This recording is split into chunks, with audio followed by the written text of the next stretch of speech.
Buenas tardes. Nuestro equipo de Derecho Penal está integrado por Aníbal Laya, nuestra compañera Milangeli Rojas, Eunice Castillo, José Montoya, Víctor Linares, Jairo Parra y mi persona.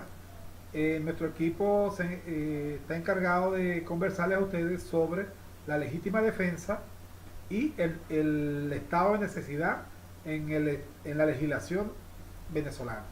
Iniciando nuestra posición, yo les voy a conversar sobre la legítima defensa. Históricamente, la legítima defensa nació unida a los delitos de homicidio y lesiones y permanece así en los códigos antiguos, pero en todas las legislaciones contemporáneas se acepta la posibilidad de que se justifique la defensa de cualquier bien jurídico, incluso aunque no se halle penalmente tutelado. Esta extensión y generalizando el fruto del industrialismo es el resultado de la necesidad de asegurar la riqueza que se concentraba en las ciudades, de la amenaza de las masas miserables, que también se concentraban en ellas cuando la acumulación de capital productivo no era suficiente como para asimilar su mano de obra. Desde entonces ha parecido normalmente aceptable la defensa de la propiedad a costa de la vida del agresor. El objetivo esencial de la llamada teoría de la antijuricidad consiste en el análisis de los requisitos y condiciones bajo los cuales una conducta típica resulta contraria al orden jurídico. En palabras de un autor de apellido Mauraca, la teoría de la antijuricidad es la praxis de la teoría de la adecuación al derecho, es decir, una exposición de aquellos hechos que, a pesar de la realización del tipo, no son antijurídicos en el caso concreto y por lo tanto irrelevantes para el derecho penal. Por tanto, una acción típica será también antijurídica si no interviene a favor del autor una causa o fundamento de justificación. Sabemos que las causas de justificación se encuentran en todo el ordenamiento jurídico. Algunas se hallan en parte general en el Código Penal, otras específicamente previstas en la parte especial del Código, y otras surgen del enunciado genérico del ejercicio de un derecho. Entre las primeras podemos ubicar a la legítima defensa o defensa necesaria, que es regulada en forma expresa en el artículo 65 del Código Venezolano. Es este tal vez uno de los institutos del derecho más polémicos, aún para el profano, el común, cuando se puede matar a un semejante. ¿En qué casos el derecho otorga esta facultad? Bueno, como les estoy explicando, los caracteres y elementos de la legítima defensa han sido y son materia de debate de la doctrina y jurisprudencia, particularmente controvertido. Resulta el requisito temporal de la legítima defensa cuando la agresión es actual, cuando es inminente. No es una cuestión sencilla.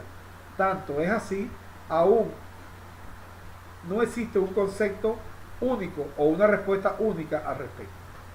Teniendo en cuenta todo lo anteriormente dicho, trataremos mediante esta breve exposición estructurar la legítima defensa como causa de justificación, puesto que un análisis más profundo excedería los límites impuestos por esta exposición. Precisar conceptualmente sus elementos constitutivos y pronunciamientos acerca de la debatida cuestión de la legítima defensa. La legítima defensa nos enseña, nos dice un autor de nombre Fortan Balestra, que puede definirse como la reacción necesaria para evitar la agresión ilegítima y no provocada de un bien jurídico.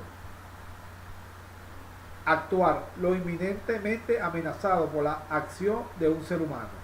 Hay otro autor de apellido Núñez que nos dice que es la que se lleva a cabo empleando un medio racionalmente necesario para impedir o repeler una agresión ilegítima y sin que medie provocación suficiente, ocasionando un perjuicio a la persona o derecho del agresor. Todo esto que hemos conversado sobre de estos conceptos, la legítima defensa, tiene su fundamentación, que la legítima defensa es una causa de justificación, un tipo permisivo que elimina la contrariedad de la conducta típica con el orden jurídico. Respecto a esta fundamentación, la impunidad del hecho realizado en legítima defensa se distingue en la doctrina de dos grupos de teoría: las que sostienen que el hecho es intrínsecamente en sí mismo injusto, debiendo buscarse la otra parte las causas que lo exceden, y el otro grupo está ante una verdadera causa de justificación. Hoy se constituye en mayoría lo que se ve en la defensa legítima una acción lícita, apoyándose en la situación de necesidad y la coalición de derechos. En la actual fase de derecho a la legítima defensa existe una combinación de intereses individuales y comunitarios. Ambos tienen importancia para su fundamentación. Desde la perspectiva del individuo particular, el fundamento de la legítima defensa, reiteramos, se basa en el principio de que nadie puede ser obligado a soportar lo injusto. Se trata de una situación conflictiva en la cual el sujeto puede actuar legítimamente porque el derecho no tiene otra forma de garantizarle el ejercicio de sus derechos, o mejor dicho, la protección de sus bienes jurídicos. En la medida en que haya otro medio jurídico de proveer a la defensa de los bienes jurídicos, no es aplicable el tipo permisivo. La legítima defensa tiene lugar cuando media una situación de necesidad. La defensa propia a sus derechos abarca la posibilidad de defender lo legítimamente que es titulado cualquier bien jurídico. En otra palabra, es suficiente con que se trate de un bien que proteja el derecho, por lo que queda absolutamente a salvo su legitimidad, sin que imperiosamente deba resultar resguardado por el ordenamiento jurídico penal.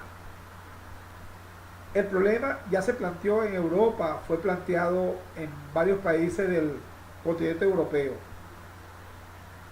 y se estableció expresamente que solo se admite cuando el resultado de un recurso de fuerza absolutamente necesaria para asegurar la defensa de cualquier persona contra la violencia ilegal.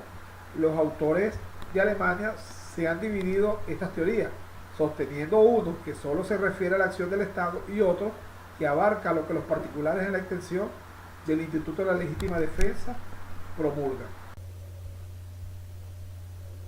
Yo voy a hablar acerca de los requisitos exigidos por el legislador venezolano para que proceda la legítima defensa como eximente de responsabilidad penal. Ahora bien, tales requisitos están consagrados en el ordinar tercero del artículo 65 del Código Civil Penal vigente, el cual establece en los siguientes términos que no es punible, por lo que el que obra en defensa de su propia persona o derechos, siempre que concurran las circunstancias siguientes. En este artículo se establece que los factores en los que se puede dar es, primero, en el que obra en defensa de su propia persona o derecho, siempre que concurran las circunstancias siguientes. Otro es la agresión ilegítima por parte del que resulta ofendido por el hecho, la necesidad del medio empleado para impedirla o repelerla, y la falta de provocación suficiente de parte del que pretenda haber obrado en defensa propia. Hablemos ahora acerca de la agresión ilegítima por parte del que resulta ofendido por el hecho. Se dice que la agresión es ilegítima cuando no tiene fundamento jurídico, es decir, cuando es contraria a derecho, siendo una de las características de la legítima defensa es que la situación de peligro del bien jurídico debe ser la consecuencia de un obrar humano, es decir, debe estar enfocada en una conducta humana, y esta conducta, por supuesto, debe ser antijurídica. La agresión es ilegítima, de manera tal cuando se trata de una situación a la que el autor no tiene derecho y que el agredido no está obligado a soportar. La agresión debe ser desde dos puntos de vista: actual o inminente.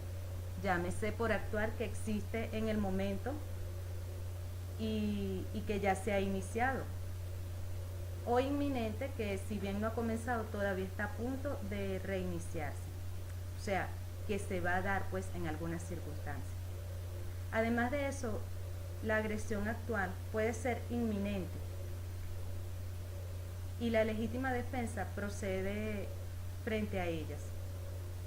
Nuestro Código Penal también indica de alguna forma que debe ser ilegítima, pero no indica formalmente que la agresión debe ser actual o inminente. Solo dice que debe ser ilegítima. Pero basta interpretar la circunstancia segunda del ordinar precitado, en el artículo 65, que la necesidad del medio empleado para impedirla o repelerla, y es obvio que la agresión ilegítima se impide y la agresión actual se repele. Son dos situaciones distintas. En cambio, la legítima defensa no procede frente al ataque futuro, que aún puede ser evitado por otros medios, ni ya cumplido cuando todo el peligro ha pasado. Es decir, frente a agresiones pasadas que han sido neutralizadas y que actualmente no tiene alguna potencia ofensiva al respecto. Hablemos acerca de un ejemplo donde una persona ataca a otra, ¿sí?, con un revólver, y en un momento de descuido la primera persona logra desarmar, la segunda logra desarmar a la primera, ¿sí? Entonces logra neutralizar una agresión ilegítima, por lo que la primera ya no representa ningún peligro para la segunda, pero que la segunda logra tener a su merced a la primera persona. Entonces significa que ya esta no está amparada por la legítima defensa, porque la misma no cubre la reacción frente a un ataque pasado y frente a una situación que ya ha sido neutralizada.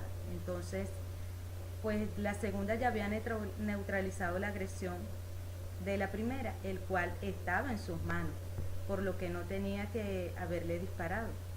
Además, la agresión actual o inminente debe ser un acto en sentido penal, es decir, una manifestación de voluntad que mediante acción u omisión determine un cambio en el mundo exterior. Y como el único ser que posee voluntad es el hombre, la agresión debe provenir del hombre. Solo él puede manifestar esa voluntad y realizar actos en sentido penal. Asimismo, solo él puede agredir en sentido jurídico. Muchas gracias. Buenos días, yo les vengo a hablar sobre los requisitos de la legítima defensa. Tenemos la necesidad del medio empleado para impedirla o repelerla. Esta a su vez tiene dos condiciones: la existencia de una proporcionalidad, no matemática sino racional humana, entre la agresión ilegítima y la reacción defensiva. Corresponde al juez competente para observar si ha existido o no tal proporcionalidad entre la legítima defensa y la reacción defensiva, tomando en cuenta todas las circunstancias involucradas en el caso concreto. El medio empleado no ha de ser matemáticamente igual, sino simplemente necesario y razonable. El instante de la defensa es rápido, imprevisto, de segundos, y es imposible pensar con calma de manera de repelerla en agresión. La segunda condición es la inevitabilidad del peligro.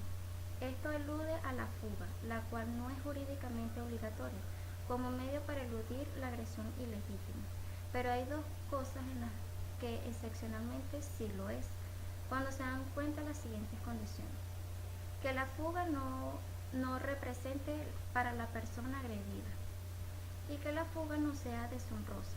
Por ejemplo, eludir con la fuga al ataque de un demente o de un ebrio no representa a la persona agredida de peligro mayor que la que presenta para ella. Quedarse en el sitio y reaccionar violentamente contra la agresión ni tampoco es deshonrosa. La fuga en este caso jurídicamente es obligatoria.